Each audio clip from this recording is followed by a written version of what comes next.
You probably say the word fine at least 15 times a day without even noticing. And here is the painful truth. Every single one of those 15 times, you are quietly pouring water on the fire of your own ambition. Someone asks how you are, and you say fine. How was your trip? Fine.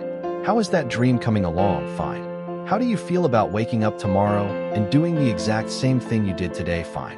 Fine has become the default setting for a generation too exhausted to be honest and too polite to be real.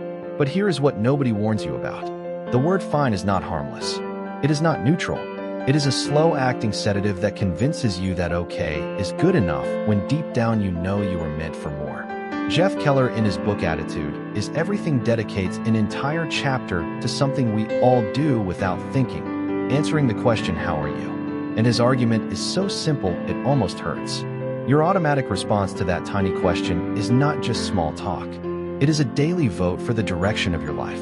Think about the last time someone genuinely asked how you were doing. Not the drive-by how are you that people throw out like a tennis ball they expect you to hit right back with fine thanks and you, but a real one. Did you tell the truth? Did you say I am actually struggling today? Or I feel like I am running in place? Or I am scared that nothing is going to change? Probably not. Because somewhere along the way we all learned that honesty is uncomfortable and that the safest answer is the one that asks for nothing and reveals nothing. But here is the catch. Every time you say fine when you are not fine, you are training your brain to accept less than what you truly want. Let me paint you a picture. Imagine you have a friend who asks you the same question every single morning. How is your garden growing? And every morning you look at your dry, cracked soil and your wilted tomatoes and you say it is fine. Just fine. Nothing special. After a few weeks of this, would that friend suddenly show up with a watering can and fertilizer? No. But worse than that, after a few weeks of saying fine, you would stop noticing how dry the soil really is. You would stop seeing the wilted tomatoes. You would walk past your own garden every day and feel nothing because your own words convinced you that nothing needs to change. That is what happens when you answer how are you with the verbal equivalent of a shrug. You lose the ability to see your own life clearly. Here is a question that might sting a little. If you answered how are you with complete honesty every single day for the next month, what would the people closest to you learn about you that they do not already know? Would they learn that you are exhausted? Would they learn that you feel invisible? Would they learn that you have been pretending to have it all together while secretly feeling like you are falling apart?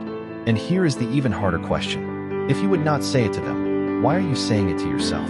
Because when you say fine out loud, you are also saying it inside your own head. And your brain believes you. Now let me add a moment of lightness here because this is already getting heavy. Imagine if every automated system in your life started answering that question the way you do. You call customer service and the robot says thank you for holding. How are you today?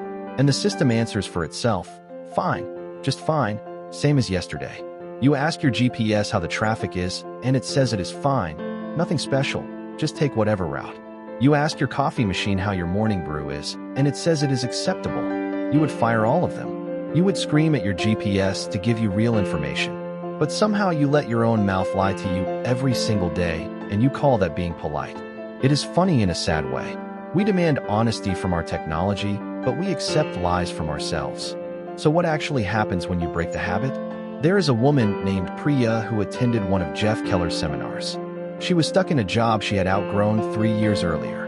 Every morning her husband asked how she was, and every morning she said tired but fine. One day Keller asked the group to pair up and answer how are you with a full sentence that included both an emotion and a specific action they were taking. Priya turned to her partner and said, I am frustrated because I feel trapped in my role, but I updated my resume last night.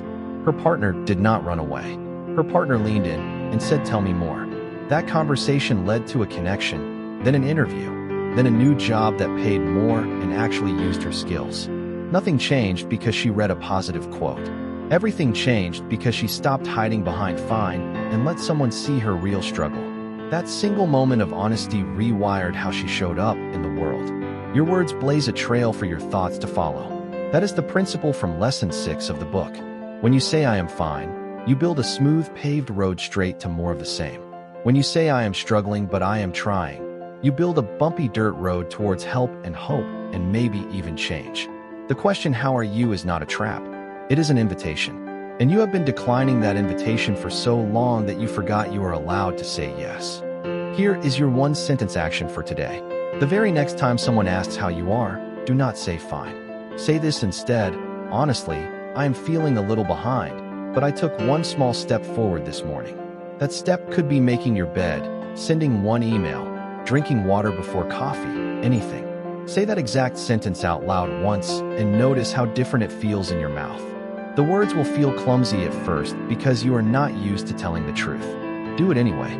Do it 10 times this week and watch how people respond. Some will get uncomfortable because honesty makes polite people nervous, but the right people will lean in. And more importantly, you will start leaning into your own life. So here is the call to action. For the next 7 days, I want you to catch yourself every time you reach for the word fine. Pause. Replace it with one honest emotion and one tiny action. Then come back to this video and comment the very first real answer you gave someone. Not the polished version, the real one. Because the moment you stop saying fine is the moment you stop living a script someone else wrote for you. Your life is not fine. It is messy and beautiful and unfinished. And that is exactly why it is worth talking about honestly.